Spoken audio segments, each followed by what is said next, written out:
Bien, pues como les decía, es doctor en Teología por la Universidad San Dámaso, es doctor en Derecho por la UNED y doctor en Económicas por el CEU. Por mi parte, pues ya han oído, soy catedrática de Historia del Derecho y de las Instituciones y soy bidoctora, o sea, solo tengo 2 doctorados, pobre de mí. Tengo uno en Derecho por la UNED y uno en Comunicación por la Universidad de Málaga. Entre otras cosas, por coherencia institucional, es decir, si estás trabajando en protocolo, tienes que tener nociones o conocimientos de comunicación, con lo cual pues es un paso que tuve que dar en un momento determinado para afianzar las líneas de investigación. Permítanme, para comenzar, que les salude y dé especialmente las gracias al Padre Somavilla por invitarme a participar en este evento que tiene especial trascendencia también para mí, por diversos motivos. El primero de ellos es el haber realizado el prólogo de esta obra que estamos ahora presentando. Prólogo, que viene de la palabra prólogos, es decir, lo que va por delante. Una especie de aperitivo para abrir boca y que nos invita a saborear y prepararnos para lo bueno, es decir, lo que viene después. Y, por tanto, al igual que los teloneros de los conciertos que nos esperan, lo que estamos a hacer es calentando el ambiente para prepararnos para lo que verdaderamente hemos ido a ese recinto, y es ver y oír a los músicos tocando. Por lo tanto, aquí estamos para ver al Padre Somavilla. Por lo tanto, procuraré ser breve. Como ya les he dicho, hay varios motivos por los que estoy aquí. El primero es ese, el haber participado, haber puesto un pequeño granito con ese prólogo. El segundo motivo que justifica aquí mi presencia es mi doble condición de presidenta de la Academia Internacional de Protocolo y Ceremonial, en la que el profesor Somavilla es académico numerario con medalla número 3 y presidente de la sección 4, que está dedicada al protocolo religioso y en la que, evidentemente, es más que un experto, más que un especialista. Yo creo que en este país ahora mismo es el que más sabe, y yo podría decir que en el mundo mundial sobre este tema. Y también soy presidenta de la Sociedad de Estudios Institucionales, sociedad que actúa como coeditora de este libro, aunque en realidad todo el mérito se lo debe llevar la editorial Augustiniana, y además, si quieren adquirir el volumen, es a ella a la que deben acudir si aún no lo tienen. El tercer motivo es mi particular relación, no solo académica, sino también de amistad a través de los años con el Padre Somavilla. El autor de este libro, para mí, es un hijo científico. Es mi hijo científico, uno de mis hijos científicos. Soy la madre científica del doctor Somavilla respecto de lo que es su doctorado en Derecho que hizo en la UNED. Y es que el doctor Somavilla fue una persona que acudió a mí para estudiar el máster en protocolo. Descubrió, entiendo yo, que una disciplina en la que él podía sembrar y recoger buenos frutos, y decidió seguir ese camino. Y lo decidió de tal manera que fue el primer doctor en Derecho en una universidad pública española, no sé si en alguna privada habrá alguno, con un estudio dedicado al protocolo, cuya juridicidad, aunque no es exclusiva, porque tiene también otras conexiones, como puedan ser la comunicación, la psicología, la pedagogía, la psicología la he dicho ya, es decir, otras muchas disciplinas transversales, pues vengo predicando desde hace años. Concretamente, su estudio sobre el protocolo en el Estado de la Ciudad del Vaticano, novedad y permanencia, análisis histórico, jurídico e institucional de la Santa Sede en relación con su ceremonial y su protocolo, fue una tesis, una macrotesis, es que el doctor Somavilla todo lo hace a lo grande, en la que había 3 tesis en una y que ha dado, todavía le falta algo por publicar, pero que ha dado numerosas publicaciones a nuestro repertorio bibliográfico. El doctor Somavilla demuestra, por lo tanto, con su trayectoria, que es un erudito consumado y un humanista en el más amplio sentido de la palabra. Este libro creo yo que consagra, sin duda alguna, como ya he dicho, al profesor Enrique Somavilla como el mejor experto en protocolo y ceremonial de las diferentes religiones en nuestro país. Respecto de la obra, se centra fundamentalmente en 3 variables. Por un lado, el protocolo, por otro lado, en la historia y, por último, en el ceremonial de varias religiones. Con la tesis estudió fundamentalmente la Santa Sede en su doble concepción de Estado, Ciudad del Vaticano, Iglesia Católica, y el ceremonial específico de la Iglesia, de eso él evidentemente es que mejor les puede hablar, y en este lo que hace es un compendio, un recorrido que lleva a recoger en estas páginas el resto de las religiones, incluyendo el cristianismo ortodoxo, el judaísmo, el islam, el hinduismo, el budismo, el zoroastrismo y el sintoísmo. Y aborda además también aspectos relacionados con la relación entre la religión y el Estado. La obra se inicia con un capítulo dedicado a las iglesias ortodoxas, en el que realiza en primer lugar una descripción sobre la estructura jerárquica de estas iglesias y a continuación muestra las diferencias entre la Iglesia católica y la ortodoxa, aportando conceptos tan útiles y necesarios para los que trabajamos en protocolo como las precedencias, los tratamientos, aspectos que suelen ser desconocidos en estos lares. El siguiente capítulo va dedicado al judaísmo, partiendo de la descripción de los diferentes textos sagrados y continuando con la descripción de símbolos y festividades, algo que en una sociedad plenamente globalizada como es la nuestra, evidentemente tiene que ser bueno de difundir para que todos estemos o que todos podamos conocerlos. Y a continuación menciona o trata sobre el Islam, en el que describe los 5 pilares fundamentales, la diferenciación entre las diferentes escuelas existentes, las ceremonias y completa de esta manera el estudio de lo que los historiadores conocemos o llamamos o denominamos las religiones basadas en el libro, aunque cada una tenga sus puntos de vista diferenciados. El capítulo destinado al hinduismo se inicia hablando de la cosmovisión específica de esta religión y la reencarnación, explicando también conceptos claves, diferenciando las corrientes que existen dentro de la propia religión, describiendo aspectos tan novedosos como puedan ser la vestimenta o el calendario. En el caso del zoroastrismo, comienza describiendo sus textos sagrados también, pero no se olvida de hacer especial hincapié en el calendario, algo que los expertos especialistas y todo aquel que trabaja en temas de protocolo considera que es verdaderamente muy útil. Por lo que respecta al taoísmo, también se mencionan figuras importantes y establece cuáles son las características básicas del sintoísmo, describiendo las funciones de los sacerdotes, mencionando una vez más vestimenta y ceremoniales, enfatizando en su importancia. En definitiva, el libro proporciona una visión general y comparativa de diferentes religiones, resaltando sus aspectos ceremoniales, históricos y doctrinales.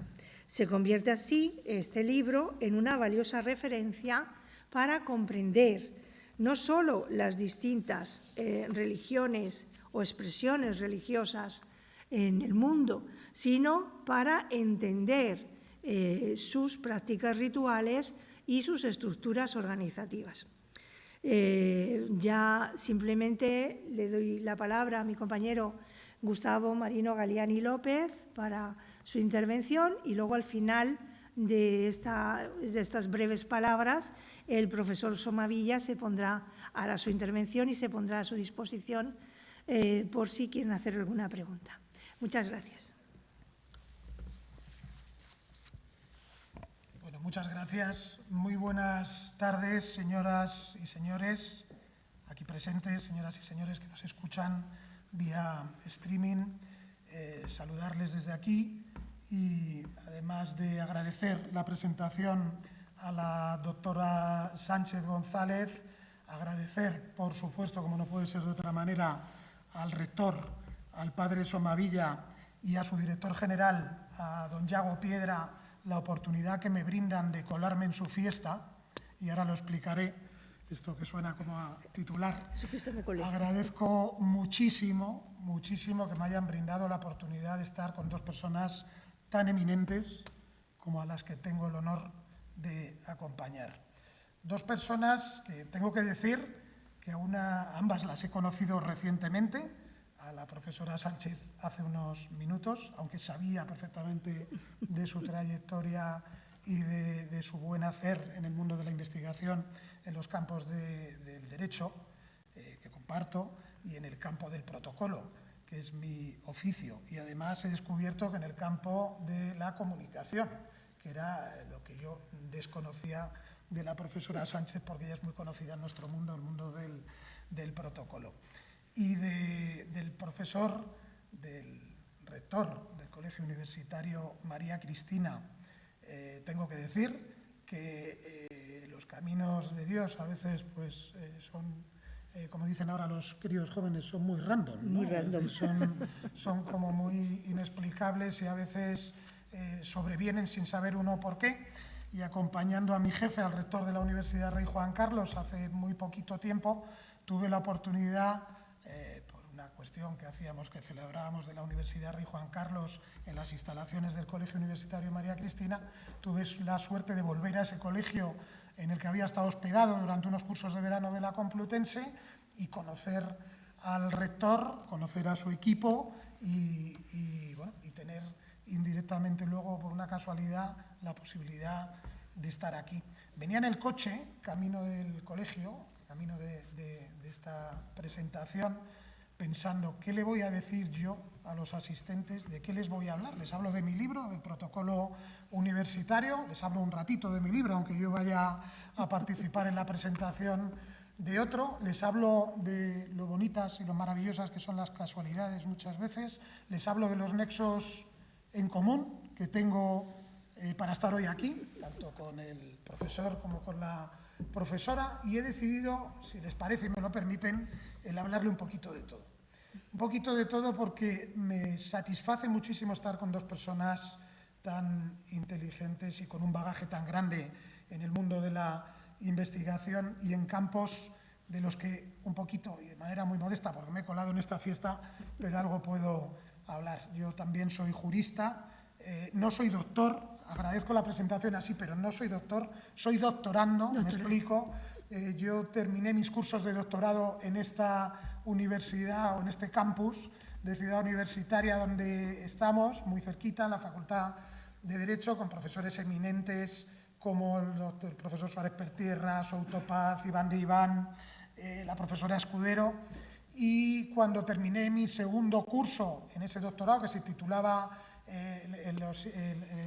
la comparación era las relaciones Estado-Iglesia en los sistemas de los diferentes estados de la Unión Europea, y terminé mis cursos, que entonces los cursos consistían en recibir docencia, lógicamente, y luego ir haciendo una serie de trabajos y defendiéndolos en el departamento delante de nuestros compañeros, y tuve la fortuna de que el señor me llamó para otro camino, que fue para irme al gabinete del delegado del Gobierno en Galicia.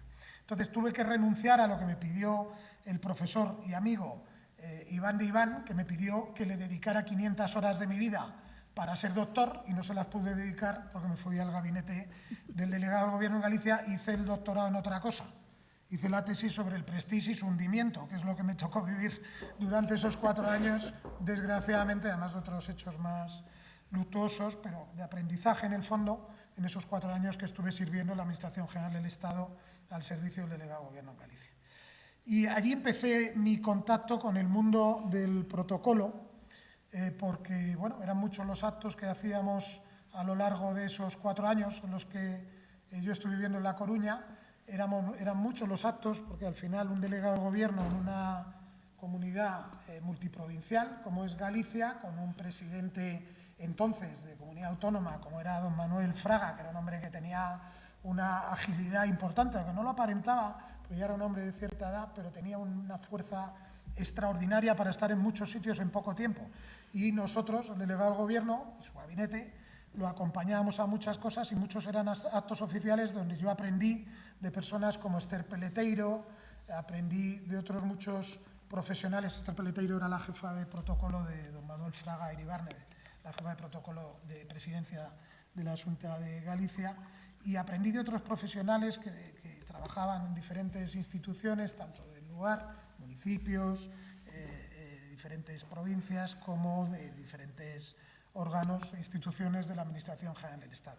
Y ahí empezó mi amor, porque yo empecé, mi amor por el protocolo. Empecé en gabinete haciendo muchas cosas, algunas de ellas eran hacer discursos, era colaborar, acompañar al delegado, ir antes para ver que todo estaba bien, y de la mano de profesionales de primer nivel pues me fui enamorando de una profesión para la que yo inicialmente no estaba llamado, porque yo estaba llamado al ejercicio de la abogacía, que luego en algún momento, la jurisconsulta al menos, pude hacer. Y allí tomé contacto con otra cosa, de la que también provenía, aunque había empezado como laboral, que era de la Universidad Rey Juan Carlos, que entonces era una incipiente universidad, que era como una hija pequeña de la Complutense y en concreto de un centro, de un colegio universitario muy parecido a María Cristina en su naturaleza, que era el Centro de Estudios Ramón Carande, que fue el germen entonces de la Complutense, de lo que luego hoy en día es la Universidad Complutense. Fue, digamos, su segundo campus de ciencias jurídicas. Y entonces toda esta serie de cuestiones que les estoy contando me llevan a explicarles el por qué hoy estoy aquí. Todo confluye, si se dan cuenta. Tomo contacto, provengo de la universidad, tomo contacto con el mundo del protocolo, provengo del estudio, aunque no en el nivel de las dos personas que me acompañan, pero del estudio de lo que es el conocimiento del derecho eclesiástico y lo que supone en su relación con los estados. Y bueno, he tratado a lo largo de todo este tiempo de poder aprender de personas como las que hoy tengo la honra de acompañar. Y he tenido la posibilidad, aunque me ha dado poco tiempo, de hojear esta maravilla de libro que hoy presentamos, y no lo digo como agradecimiento a que me hayan invitado a estar en esta fiesta en la que me he colado, sino porque me parece una verdadera maravilla de 600 páginas, que les confieso que he leído una parte y la otra la he hojeado para poder adelantar cosas sin necesidad de llegar a spoiler, y me agradezco mucho el tener en las manos, el haber tenido la oportunidad de leer un vademecum sobre algunas de las confesiones religiosas, en donde se mezcla de manera prolija y de la manera que solo puede hacerlo una persona del nivel del padre Somavilla, doctor, tridoctor, como decía la profesora Sánchez, que es paseando por la historia, por la jurisdicción, por la tradición, por las precedencias que vienen de la jerarquía, por el protocolo de las diferentes iglesias, con un respeto extraordinario desde el punto de vista de un católico dominico que ha pasado por diferentes e importantísimas funciones en muy diversos campos y que le permite, sin embargo, tener una objetividad extraordinaria a la hora de tratar otras religiones por las que verdaderamente nos pasea. Y a mí me ha paseado leyendo las diferentes confesiones, que yo lo desconocía, que tienen que ver con el protestantismo y que tienen que ver con la Iglesia católica, cristiana ortodoxa, que aquí todos conocemos, la greco-ortodoxa, que es fundamentalmente la rumana ortodoxa, la greco-ortodoxa, de la que yo además, padre, tuve la posibilidad de conocer, creo que a una persona que usted conoce también, luego lo hablaremos, que es al reverendo Teofil Mondoval, porque además tuve la fortuna de compartir gabinete en una consejería con su hija. Y yo la verdad que conocía la Iglesia ortodoxa rumana del padre Teófilo Mondoval, de la que es reverendo, que tuve la fortuna de asistir a algunas de sus celebraciones, pero desde luego no conocía la variedad por supuesto, de lo que es la jerarquía, ¿no?, de la Iglesia ortodoxa. Yo desde luego no conocía ni, digo una décima parte, ni una vigésima parte de lo que ahí se cuenta en unas hojas, ¿no?, en el libro que hoy presentamos. Y agradezco mucho el que el padre permita, siendo cristiano, católico, apostólico y romano, que conozcamos otras iglesias desde un punto de vista muy certero, porque es muy pedagógico. Se nota que el padre es rector. Digamos que en el libro se percibe perfectamente su condición de investigador, su condición de teólogo, su condición de jurista, en definitiva, y su condición de economista, porque economiza muy bien, lo que quiere decir, y de manera muy gráfica, que eso no es fácil.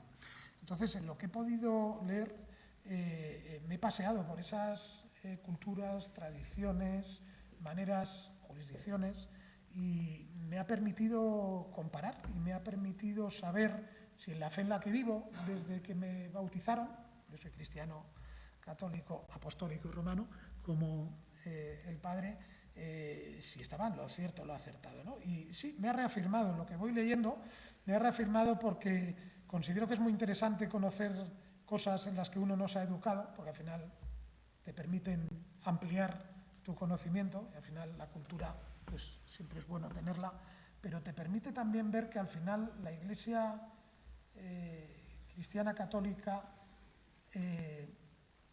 no deja de ser como un centrocampista, ¿no?, en un campo de fútbol, ¿no? Es un poco la que ha permitido, la que ha convivido, la que ha patrocinado el movimiento ecuménico, la que ha respetado toda serie de culturas, tradiciones y religiones sin interferir en ellas, simplemente mirándolas unas veces desde el análisis y otra desde el tender una mano y la cercanía. Y yo de verdad que le agradezco al padre que me haya dado el gusto, leyendo su libro, de pasearme de esta manera y de afianzarme en lo que creo. Es una maravilla contemplar lo organizadas que están las diferentes religiones por las que nos pasea el padre. He descubierto una religión que me ha llamado poderosamente la atención, porque bueno, a uno siempre le llaman la atención las cosas que son algo más exóticas, porque te pillan más lejanas, y en la cultura asiática pues hay religiones como el budismo, el confucianismo y el taoísmo, de los que habla el rector, el padre, en su libro, y yo desconocía el confucianismo, el budismo, pues sí había leído algunas cosas, porque siempre todos conocemos a alguien que profesa esas fes, pero el taoísmo no. El taoísmo me ha llamado la atención el cómo definen un poco la piedra angular de su religión, y es el camino de la vida, ¿no?, el Dao. Qué curioso. Hablábamos antes de comenzar la charla que al final el camino de la vida es algo común, es consustancial al ser humano, porque al final siempre estamos caminando mientras vivimos y siempre estamos eligiendo con las circunstancias que se va encontrando uno en el camino, vamos eligiendo por dónde vamos. Tratamos de ir acompañados, normalmente unos en la fe, otros, los que no creen en nada, van acompañados de su mochila, de sus amigos, de sus experiencias. Los que creemos en Dios, en este caso en el Dios católico, pues le rezamos para que nos acompañe bien y nos permita elegir lo mejor posible, porque el camino no es fácil. Y como decía uno de los padres que aquí nos acompañan hoy, uno de los agustinos que hoy nos acompañan, decía, los caminos a veces son complicados, es verdad, a veces son muy complicados, pero cuando vas bien acompañado, normalmente los sueles discurrir de la mejor manera, ¿no? Y como hilo conductor de lo que yo quería decir hoy aquí, al margen de lo que por supuesto nos cuente quien nos puede ilustrar, que es el padre, sobre su libro, yo quería hablar de eso, del por qué estaba aquí y de que me ha parecido una maravilla el poder acercarme a otras confesiones desde el punto de vista de un investigador como es el padre Somevila, hecho con una pedagogía propia de lo que es, lógicamente, del rector de un colegio universitario por el que han pasado personas extraordinarias, de las que han formado estos padres agustinos maravillosamente, y encima con unas vistas extraordinarias como son las de una de las, para mi gusto, las maravillas del mundo, que es el monasterio del Escorial. Así que, hecha esta introducción y contado por qué estoy aquí, solo me queda terminar el libro, disfrutar de lo que nos propone el padre Somavila y agradecer que me hayan permitido colarme en esta fiesta de tantísimo nivel. Muchas gracias. Muchas gracias. Muchas gracias.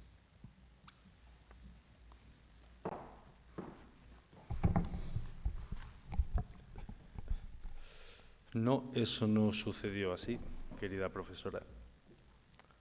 Con esas palabras comenzaba la contestación de Francisco Rico a Javier Marías en su discurso de entrada en la Real Academia, ¿no? Pues usted no dirigió una tesis doctoral, usted dirigió, no lo voy a decir en francés porque mi francés es horrible y como en streaming habrá gente que lo pronuncie bien, eso que los franceses llaman tesis de Estado. ¿Recuerdan? Esa tesis que se hace ya en la madurez, que sí, ciertamente fue muy extensa, incluso criticada por extensa. Me has invitado y sabes cómo me pongo. En fin, sí, porque usted se ha colado en la fiesta, pero a mí me han colado. En cualquier caso, me toca presentar al profesor Somavilla, y no solo no tengo su capacidad de economizar, que usted con tan buen tino alababa, sino que si miran al final del libro la semblanza biobibliográfica, díganme ustedes cómo puedo economizar eso, ¿no?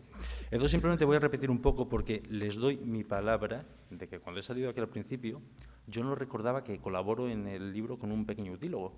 Les doy mi palabra de que no me acordaba, ¿no? Y como ese utílogo lo escribí pensando en gente que sé que no lo va a leer, las cosas como son. Estas cosas a veces pasan. Yo no sé si por justicia poética, pero a veces pasan. Voy a recordar simplemente que, en efecto, el profesor Somavilla es tridoctor. Los alemanes dicen Herr Doktor, Doctor, algo así, pero no lo sé pronunciar. Primero en teología, que además recuerdo que yo conocí al profesor Somavilla a finales de los años 90, pasando una tesis doctoral sobre un montón de cosas rarísimas que escapaban a mi Minerva, en un ordenador de aquellos viejos de pantalla monocroma verde. Ya existían los Pentium y eso, o sea, la gente de mi generación jugaba a videojuegos en color. Y el caballero con un ordenador de no sé cuándo pasaba una tesis doctoral robándole horas a la noche. Y recuerdo que una vez me dijo textualmente, esto es trabajo, al final yo tampoco soy especialmente inteligente. En aquel momento pues no me llamó la atención. Pero después de muchos años y muchos tiros pegados en el mundo de la academia y después de haber profesado en 3 universidades, nunca he escuchado a nadie en una universidad decir yo no soy demasiado inteligente, cuando es evidente que además no. Con lo cual, a veces se puede tener 3 doctorados y ser alguien escandalosamente humilde. Como digo, el profesor Somavilla es doctor en teología dogmática. Me leí aquella tesis, confieso que no entendí nada, se dedica a cosas que escapan totalmente a mi Minerva, la intercomunión y sacramentos, unas cosas, pero en fin, pero muy elevada y didáctica, quizás algo sí entendí. Posteriormente se doctora en Derecho, claro, que mucha gente dijo, ¿y para qué quiere este señor una segunda tesis? Entonces, como estas cosas quedan en YouTube, ¿verdad? Pues como estas cosas quedan en YouTube y los destinatarios no van a leer mi utílogo, que yo tampoco he vuelto a leer, porque yo nunca me releo, para no arrepentirme, pues esa tesis no fue porque quiero tener una segunda tesis, sino porque, como muy bien ha dicho la profesora, se metió por los temas de protocolo que ya le interesaban desde finales de los años 90, y algún trabajo tuvo cierta buena acogida por parte de la academia y se le dijo, ¿por qué no lo elaboras a tesis? Y en efecto, el profesor Somavilla es también doctor en económicas, esa tesis también me la he leído. Bueno, digo también, esta es la única que no me he terminado, se ha intentado pero no he podido, y como usted lo ha confesado, y usted tiene mayor rango que yo, pues yo también lo puedo confesar, Enrique, no me he terminado tu libro. También es doctor en económicas y hay una anécdota que quiero que quede, de la que quiero que quede constancia aquí. Es verdad que uno es dueño de sus palabras, uno no es dueño de la palabra que se le confía, pero es que a mí a veces me cuesta, ¿no? Entonces, el profesor Somavilla estaba, antes de ingresar en la Orden de San Agustín, estaba cursando empresas allí en Santander, dejó la carrera, se metió en el noviciado, su padre, el escultor, de quien tomó el nombre, pues entiendo que se lo tomaría de aquella manera. Si soy yo no te dejo, también te lo digo. Pero su padre le dejó y le hizo la promesa de no te preocupes, que yo voy a terminar esta carrera. De modo que el tercer doctorado no es por tener la triple corona esa que tanto respetan los alemanes y que aquí en España, sin embargo, a uno le diagnostican titulitis, sino que es un gesto de caballerosidad y de hombría.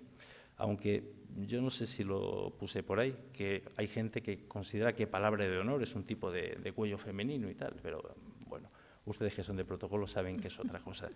Así pues, les dejo con el triple doctor, profesor Somavilla. Enrique. Buenas tardes a todos. Gracias por estar aquí presentes, los que siguen por streaming y, por supuesto, pues a la profesora Dolores del Mar Sánchez González, que fue mi directora de tesis en la UNED sobre Derecho, sobre el protocolo, como tú has recordado, del Estado de la Ciudad del Vaticano, la Santa Sede, distinguir entre esas entidades y la Iglesia, todo lo que suponía y lo que llevaba en sí, que prácticamente en España no había nada recogido ni nada escrito. Y luego también pues, al profesor Gustavo Marino Galiani por esta presencia, por estar también entre nosotros. Efectivamente nos hemos conocido hace poco tiempo en el Real Centro Universitario Escorial María Cristina, porque fuisteis con toda una catarbada de alumnos y el rector allí con nosotros y fue pues, realmente muy, muy agradable la presencia. Bien. Dicen que siempre cuando uno habla de un libro suyo, pues va a hablar del libro. Bueno, yo hablaré del libro y más cosas, porque ya me conocéis, ¿no? Mis discursos o mis presencias o mis aportaciones, pues van cargadas de muchos aspectos que luego cada uno pues valorará, mirará y reflexionará. Yo digo y parto de una cosa que es una realidad, yo creo, actual, y es que vivimos en tiempos convulsos, inciertos y un tanto desesperanzados. Quizá necesitemos ahondar más en el pensamiento, la reflexión y el devenir humano. Todos los tiempos son malos, pero esa es la manera de vivirlos los que lo hacen mejores o peores. San Agustín, en el Sermón 88, dice así: dicen que los tiempos son malos, difíciles. Vivamos bien y los tiempos se volverán buenos. Nosotros somos los tiempos son lo que somos nosotros. Habrá que ponerse entonces en camino con la esperanza puesta en nuestros corazones. Esto es lo que hoy nos hace falta. La dificultad no reside en los tiempos, sino más bien en cada uno de nosotros. ¿No será, me pregunto, que los problemas se encuentran en cada uno? Y entonces, ¿quiénes somos nosotros? Un acontecimiento político de fatales consecuencias se encargaría de que el lector de Ernest Bloch, entre las montañas suizas, se convirtiera en su amigo en la Universidad de Tubinga. Corría el año 1961. Bloch estaba de vacaciones en la República Federal Alemana, cuando el gobierno comunista de la República Democrática levantó el muro de Berlín. Bloch no se lo pensó dos veces, renunció inmediatamente a su cátedra en Leipzig, donde había sido acusado de veleidades teológicas, una línea de trabajo liberal y libertaria que le llevó al enfrentamiento directo con las autoridades comunistas alemanas y se quedó para siempre en Tubinga. El conflicto político ya venía de atrás, cuando se produjo la invasión de Hungría por parte de las fuerzas del Pacto de Varsovia y donde su casa, aquella casa donde se encontraba muy cerca del seminario protestante, donde en otros tiempos vivieron Hegel, Hölderlin y Fichte, un lugar muy apropiado para Bloch, que había escrito un libro sobre Hegel. Fue allí, en la Universidad de Tubinga, donde estos dos pensadores de la filosofía y la teología, Bloch y Moltmann, fueron a conformar y a confrontar sus pensamientos sobre la esperanza. El tema de la esperanza, hoy tan de moda y tan seguida. Diálogos fueron, para no olvidar, a Moltmann le fascinaba la ontología del todavía no, de Bloch, es decir, su apego filosófico al futuro y a la esperanza. Era una preciosa ayuda para su teología de la esperanza. Eso sí, se imponía transformar el Dios esperanza de Bloch en el Dios de la esperanza de Moltmann. Dicha tarea la llevaría a cargo de toda su vida, a lo largo de toda su vida. Rechaza la absolutización de la esperanza llevada a cabo por su amigo Bloch y la remonta y subordina a Dios, el único que la hace posible. Bloch había entonado un gran elogio filosófico, antropológico a la esperanza, pero no sabía si hay algo que esperar tras la muerte. Se debatió siempre entre la gran trascendencia, o también llamada la esperanza con mayúscula, Dios, y nuestras pequeñas trascendencias de cada día, es decir, la esperanza con minúscula. El título de su conferencia inaugural en la Universidad de Tubinga fascinó a un abarrotado salón de actos. ¿Puede frustrarse la esperanza?, se preguntaba. La respuesta de aquel peregrino de la esperanza fue afirmativa. Bloch había asistido ya a muchas y demasiadas frustraciones de sus esperanzas intrahistóricas. Ante la otra esperanza, la esperanza final, se declaraba totalmente incompetente. Como buen estudioso de la historia de las religiones, sabía que éstas no informan sobre lo que saben, sino sobre lo que creen. Y él no era creyente. De ahí que no pudiera acompañar a su interlocutor, teólogo cristiano, en la transformación de la esperanza en confianza. Tampoco podía aceptar que el futurum terminase llamándose Adventus. Moltmann defendía que la resurrección de Jesús era histórica no porque hubiera ocurrido en la historia, sino porque había hecho historia. Es decir, porque a partir de la creencia en ella se habían abierto amplios espacios a la esperanza. Miguel de Unamuno dejó escrito que a partir de esa fe, nuestro trabajado linaje humano sería algo más que una procesión de fantasmas que van de la nada a la otra nada. Una frase que aceptaría el buen conocedor de Unamuno, que fue Moltmann, y que tampoco desagradaría a Bloch. Es de justicia recordar la figura y la obra de otro gran español que también pensó en la esperanza. Me refiero a Pedro Laín Entralgo. Su libro, La espera y la esperanza, historia y teoría del esperar humano, ofrece un impresionante recorrido por los logros y fracasos de las esperanzas humanas. Laín estaba convencido de que la esperanza es muy propia de nuestra tierra y de nuestras gentes. Evocaba la visión esperanzosa de otra vida, de Unamuno. Y nunca se olvidaba de citar el lema de Quevedo: yo solo en la esperanza me confío. La esperanza es para Laín una especie de imperativo categórico. Veía en ella el nervio de la ética. A los de su profesión, a los médicos, los llamó dispensadores de esperanza. Y en los tiempos desesperanzados que le tocó vivir, Laín invocó en sus libros otras fechas más proclives a la esperanza. Hay que recordar que cesó en 1956 junto al ministro de Educación Nacional, Joaquín Ruiz Jiménez, por el régimen ante el cierre de la Universidad Central. La antropología de la esperanza en los estudios de Laín parte de la biología de la espera y, navegando a través de la antropología y la metafísica, llega a una teología de la esperanza.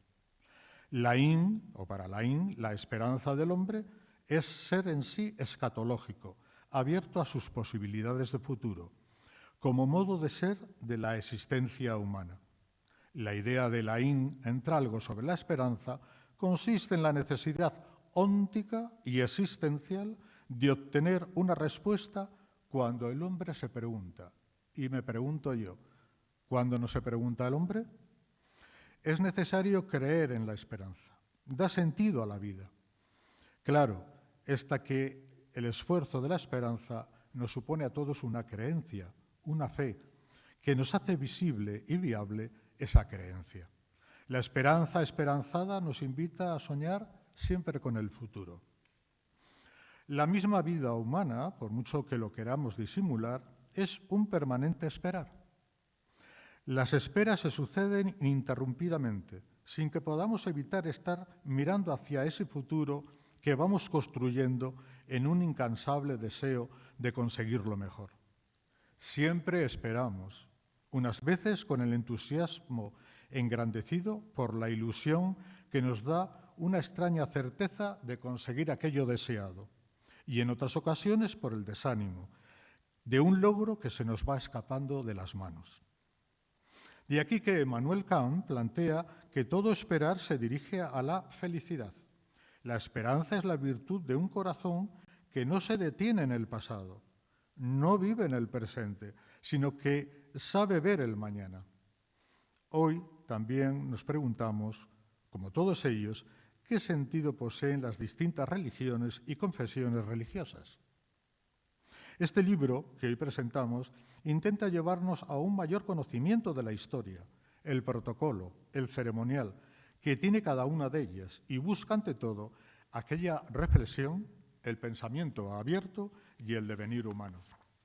La teología cristiana de las religiones ha ido evolucionando desde una dimensión eclesiocéntrica de los 19 primeros siglos del cristianismo a un mayor desarrollo cristocéntrico a partir del Concilio Vaticano II.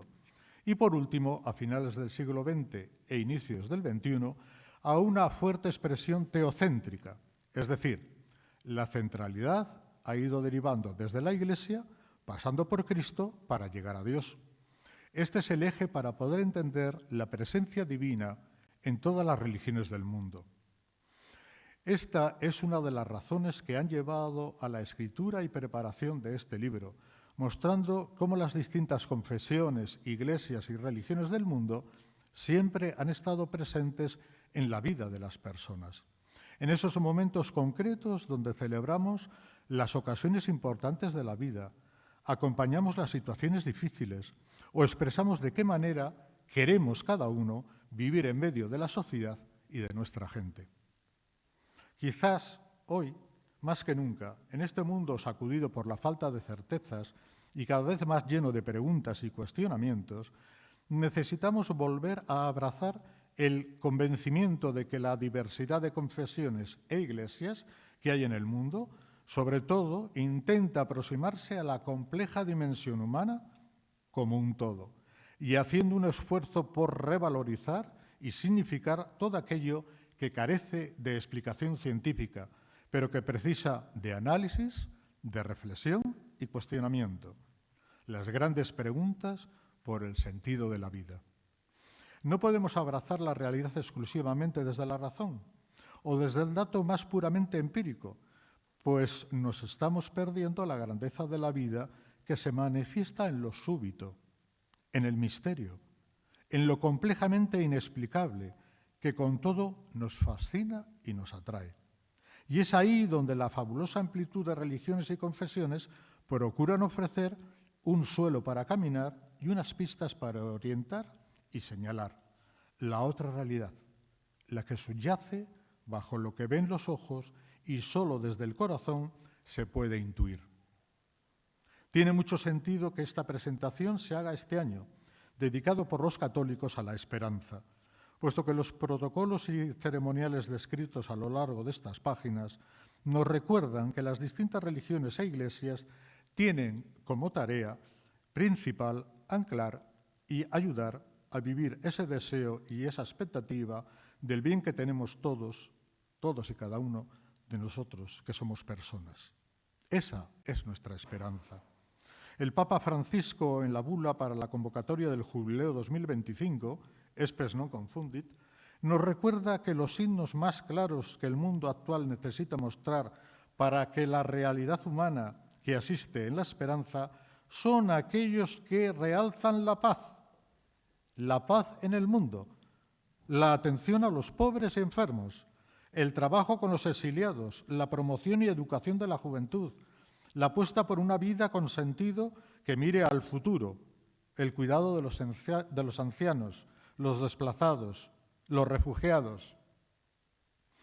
Para todos ellos, las distintas religiones intentan, cada una a su manera, desarrollar e incluir en la amplitud de sus realidades distintas prácticas y propuestas concretas, mediante las cuales las personas tengan referentes válidos y explicaciones claras que les ayuden a vivir su camino en la vida, apostando por el sentido, el esfuerzo, la espiritualidad y lo esencial que lleva a la felicidad, que aludimos al principio.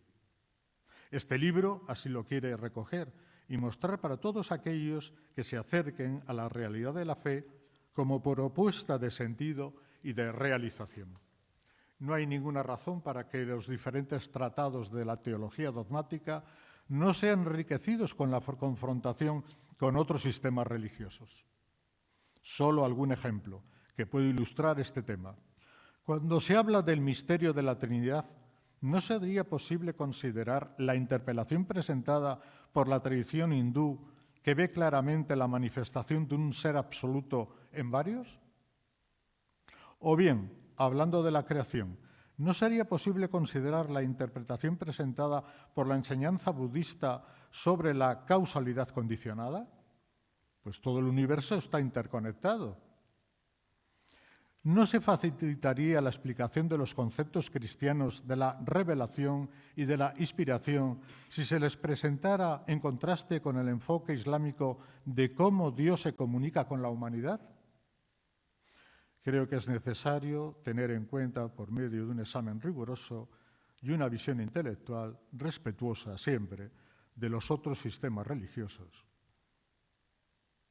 ¿no se podría alcanzar una mejor y más profunda apreciación de la originalidad de los misterios cristianos? El mutuo enriquecimiento entre el estudio de las religiones y la teología cristiana no se limita, queda abierta a la curiosidad intelectual, al pensamiento, a la reflexión y al devenir humano. Muchas gracias.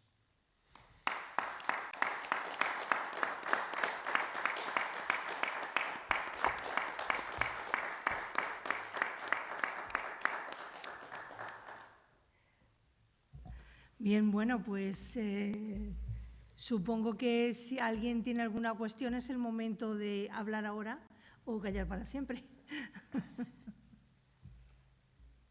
No sé si puedo... Sí. ¿Me puedo colar otra vez? Sí, sí. Es más una reflexión, porque la verdad que es una reflexión que va a invitar al padre a otra reflexión. Se me olvidó decir antes en mi intervención que hay algo que me llama poderosamente la atención, ¿no?, leyendo el libro del padre, y que es lo siguiente. Nosotros en protocolo, los profesionales de protocolo, trabajamos con muchos pilares, lógicamente, con mucha casuística, pero con tres cosas, yo lo digo de esta manera, ¿no? La diosa Eos me recuerda con lo que trabajamos en protocolo. Y lo digo porque es educación, orden y sentido común. Así lo veo yo. Lógicamente educación, porque si no la tienes es muy difícil ordenar nada. Orden, porque sin orden las cosas no salen. Y sentido común para cuando no salen las cosas y tienes que utilizar el sentido común, ¿no? El orden ya está establecido. Hay normas, protocolos normativos, ordenamientos jurídicos que nos permiten que convivan personas de diferentes ámbitos en un solo evento de la mejor manera y dándole a cada uno el sitio que tiene que tener. Y en la cuestión de educación, por hilarlo un poco con lo que decía el padre, hablando de la esperanza, hablando de la reflexión y demás, en la parte de educación, nosotros en el ámbito del protocolo universitario trabajamos en una institución que es un poco el Vaticano, porque tenemos la autonomía universitaria que nos permite la universidad. Venimos del ámbito eclesiástico, porque nos nutrimos de Santo Tomás, nos nutrimos de los estudios generali, de lo que era el origen de la universidad en los siglos XII y XIII, las primeras universidades como Bolonia. Nos hemos nutrido del conocimiento, del talento, de la tradición y de la manera de beber de las fuentes de la Iglesia. Luego se nos olvida porque las universidades van creciendo, va todo prosperando y a veces, como al ser humano, se nos olvidan los orígenes. Pero bebemos de la Iglesia, bebemos de Santo Tomás, del conocimiento de la teología, del conocimiento de la filosofía, el Summa Theologiae de Santo Tomás, de los frailes que desde la introspección de sus monasterios, y ahora hablo del Monte Athos que presenta muy bien el padre en su libro, cuando habla de la Iglesia, de la Iglesia ortodoxa con todas sus variedades, y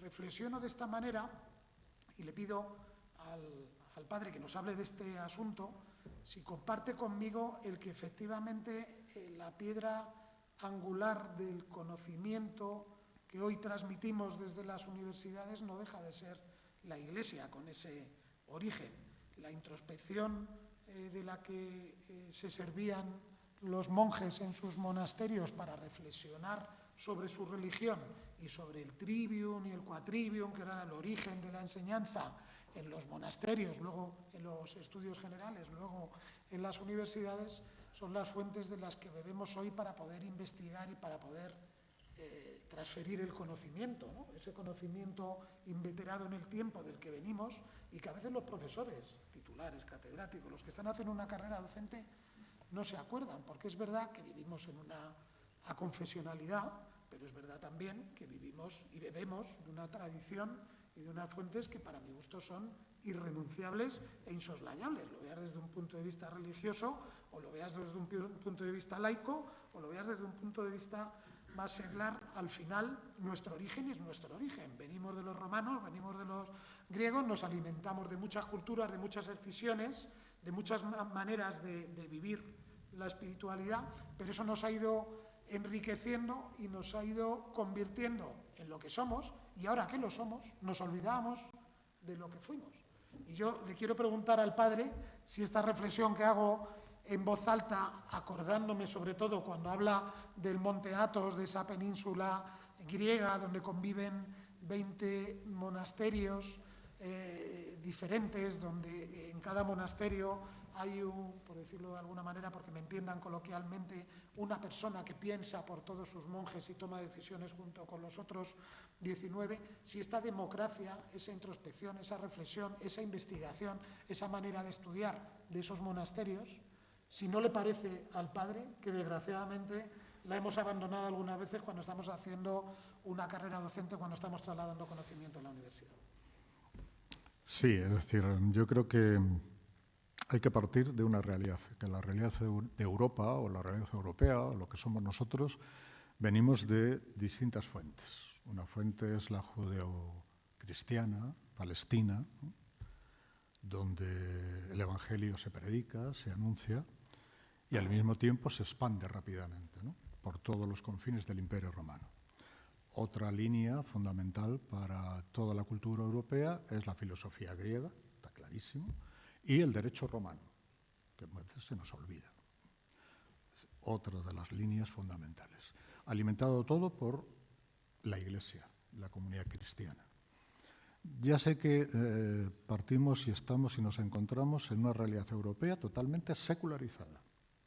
Se llegó hasta incluso negar la posibilidad de que hubiese una Carta Magna Europea o una Constitución donde se hablase de esto y se dijera que nuestros orígenes eran fundamentalmente cristianos. Es negar la realidad. Eso es así. Cada uno puede interpretar y vivir lo que le parezca oportuno. Lo que has dicho del tema de las universidades, efectivamente, ¿quién inicia todos los estudios y los colegios, catedralicios, las academias o colegios catedralicios? La Iglesia. ¿Quién lleva a América la cultura y la educación? Sí, la conquista y todo el rollo pero es la Iglesia la que se ocupa denuncian una fe. ¿Y quién es la que crea universidades en América? La Iglesia. Por tanto, de alguna manera, todo esto está impregnado. Y eso es nuestra contribución, a lo mejor, nosotros que estamos allí en el monasterio, ¿no? Pues cuando alguno se ha preguntado qué es España o dónde está España, venga usted aquí, vea el monasterio y a lo mejor se hace usted la idea de qué era el imperio, con todas sus cosas, no vamos a entrar ahora en detalles, ¿no? Pero en el fondo lo que quiero decir es que ahí están las raíces. Y esas raíces yo creo que hoy nos las estamos eliminando, nos limpiamos las manos, ¿no? Nos lavamos las manos, no queremos. No queremos tener nada que sea confesional. Yo creo que eso es un punto muy importante y no sé si tendrá cambio esto. No lo sé. No sé si te habré contestado. Perfectamente. Muchísimas gracias. Bueno, Enrique, enhorabuena por tu libro y hacerte público mi admiración por el trabajo que haces, del que yo soy testigo. Estaba escuchándote hablar y me venía a la cabeza un libro que está en uno de mis libros de cabecera y un capítulo en concreto, el Principito, el capítulo 21, maravilloso diálogo entre el zorro y el Principito, ¿no? Y una frase que le dice: los ritos son necesarios. Yo estaba pensando, el protocolo ha sido la forma de ordenar, de sistematizar los ritos de todas las religiones. Es decir, yo quiero pensar que el rito es el precedente del protocolo. Y el protocolo lo que hace es la sistematización y la ordenación de los ritos tan importantes y tan necesarios en la sociedad y en las iglesias. En realidad es así.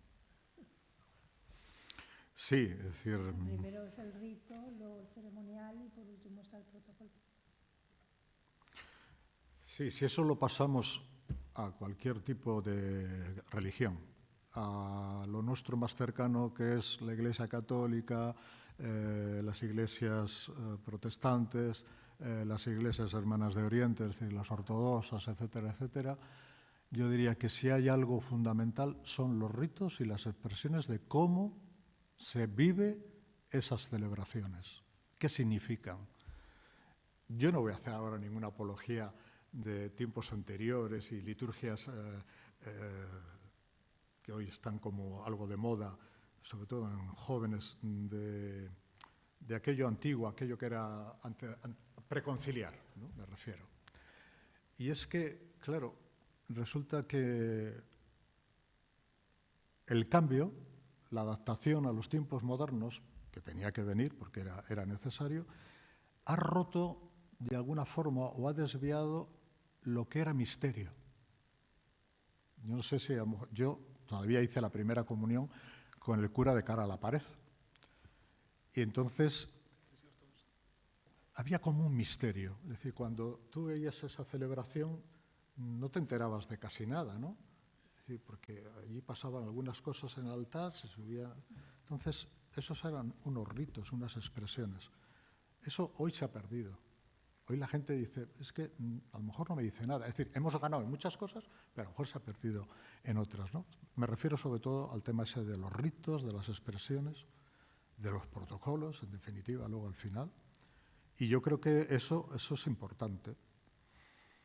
No digo que haya que volver atrás. Yo creo que lo que hace falta es rehabilitar o revivir o actualizar todo eso que se cree con a lo mejor ritos hoy que sí comprendan más fácilmente a la gente, es decir, que la gente entre por ellos. Porque tampoco a lo mejor la solución es volver a aquellos antiguos, ¿no? Es decir, yo me acuerdo también de oír en casa, pues, sobre todo a mis abuelos que lo vieron más, también mis padres, sobre todo mi madre, pues el tema del sábado de gloria. Siempre se quedaron con el sábado de gloria famoso, ¿no? ¿Por qué? Porque el sábado de gloria era que la vigilia famosa que vivimos todos o celebramos todos, la vigilia pascual, el sábado por la noche, se celebraba, como no había misas vespertinas, se celebraba el sábado por la mañana y por eso se llamaba sábado de gloria. Con el sentido absurdo que estaban diciendo, claro, en latín y no se medio enteraban, que estaban de noche y entonces la nocturnidad, entonces ahí aparecía la resurrección, que era la nueva realidad, la nueva vida de Cristo, la luz verdadera y tal y cual, y estaban celebrándolo con sol, ¿no? Es decir, eran las ambigüedades, las cosas absurdas, que la liturgia después lo puso en su sitio, ¿no? Entonces, hay muchos aspectos en los cuales hay que tener cuidado, pero sí que adolecen a veces de sistematización, de decir algo a la gente. Y la gente hoy necesita también que se le diga algo simbólicamente, algo que no vea, que no lo palpe.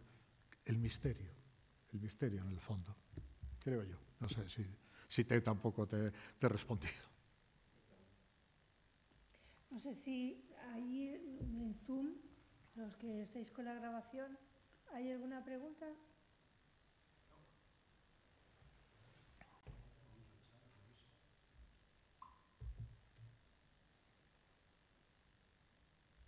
Pregunta, reflexión. Dentro de mi poco conocimiento, ahora ha mejorado notablemente, siguiendo la temática, la esperanza. Siguiendo la temática de la esperanza, las religiones coinciden en lo que hay algo más allá de las crisis o dificultades y que la fe, la comunidad y la búsqueda de lo trascendental puede dar sentido y consuelo.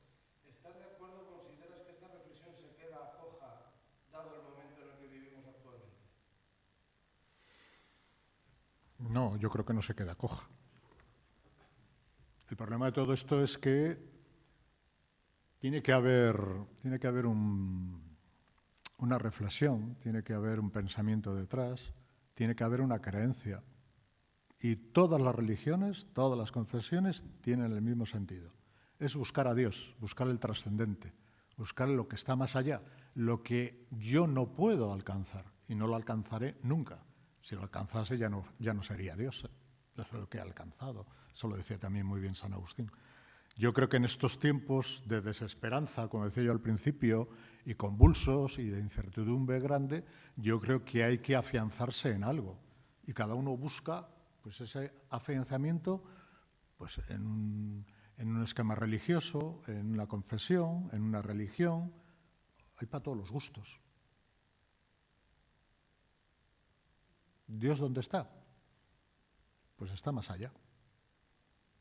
¿Cómo le podemos encontrar? Cada uno tendrá su mecanismo, su manera, su forma, su estilo, su camino, pero seguro que lo busca. Y si lo busca, lo encontrará. Y no hace falta tampoco, como diría San Agustín, no hace falta ir a buscarlo fuera. Métete dentro de ti mismo, piensa, reflexiona, medita en tu corazón, que seguramente encontrarás a Dios ahí. Pero eso evidentemente supone y lleva a tener una fe, es decir, una creencia. Yo creo que nadie puede decir que no cree. Creerá en algo, lo que sea, me da igual, pero cree. Entonces, el sentido de trascendencia, el sentido de búsqueda es con natural o consustancial al hombre. Ese es mi planteamiento y mi visión. Bien, muchas gracias, padre. ¿Hay alguna otra pregunta más? Vale. Bueno, pues yo creo que lamentándolo mucho, porque la verdad es que nos podríamos tirar unas cuantas horas más debatiendo, pero no estamos, en cualquier momento hacemos un cosplay de estos que hacen los chicos modernos y montamos otro chiringuito así rápido. Bien, bueno, pues nada, muchísimas gracias a todos los presentes y también a los que están a través de Internet. No sé si nuestro maestro de ceremonias quiere clausurarnos. Me han llamado muchas cosas, pero nunca maestro de ceremonias. Bueno, antes que nada, agradecer en nombre del profesor Somavilla y en nombre del Real Centro Universitario Escorial María Cristina, al Colegio Mayor Elías Aújar, este local que tan amablemente nos ha cedido. No es lugar de detallar las razones de la urgencia con que se lo hemos tenido que pedir y tal, pero bueno, digamos que la hombría de bien a la que antes hacía alusión honra a esta casa. Por otra parte, las presentaciones de libros, todos sabemos que muchas veces son impuestas por las editoriales, ¿no? Dicen, ¿no? Tienes que presentarlo incluso 2 veces porque al final pues el negocio es el negocio. La editorial agustiniana no ha impuesto esta presentación y habría hecho bien. En el año 2020 o 2021, parece, creo que fue el peso de la sabiduría. Pero está muy bien, porque si se cae este, que es el que he cogido yo, después dirían, vaya. Pero como decía, la editorial agustiniana no ha impuesto esta presentación y digo que habría hecho bien. En el 2020 o 2021, no recuerdo, en una reseña de estas que uno a veces tiene que hacer por cumplimiento, celebré el rumbo que estaba tomando la editorial agustiniana a raíz de sus 2 últimas publicaciones, una del profesor Palomares y otra del profesor Arevalillo. Y deseaba que la editorial siguiera ese rumbo para despegar del limbo difuso que en ocasiones se ha dado en llamar alta divulgación. Este es el primero de los libros de la editorial agustiniana del que escucho decir, no aquí, porque en las presentaciones todos sabemos que se dicen cosas bonitas, pero ya lo había escuchado antes y a gente que no está en esta mesa. Es el primer libro de la editorial agustiniana del que escucho decir que es el mejor en su género, el mejor en su negociado, y de cuyo autor escucho decir que es el mayor experto del tema en España y probablemente en el mundo. Que yo no sé si la editorial agustiniana lo sabe, pero que quede constancia. En cualquier caso, muchísimas gracias por su asistencia, muchísimas gracias, profesora, muchísimas gracias, profesor, muchísimas gracias, Enrique. Esto que has leído, eso lo tienes que publicar tal como está, porque además, perfecto, se quita lo primero de la presentación, están ustedes de acuerdo conmigo, ¿no? Además, una prosa exquisita, deliciosa, públicalo tal como está, sin notas a pie de página, que a partir del tercer doctorado, además, pues, o sea, ustedes los que tienen varios doctorados ya pueden publicar sin notas a pie de página y utilizando la primera persona al singular, y te lo has ganado, públicalo. Muchísimas gracias.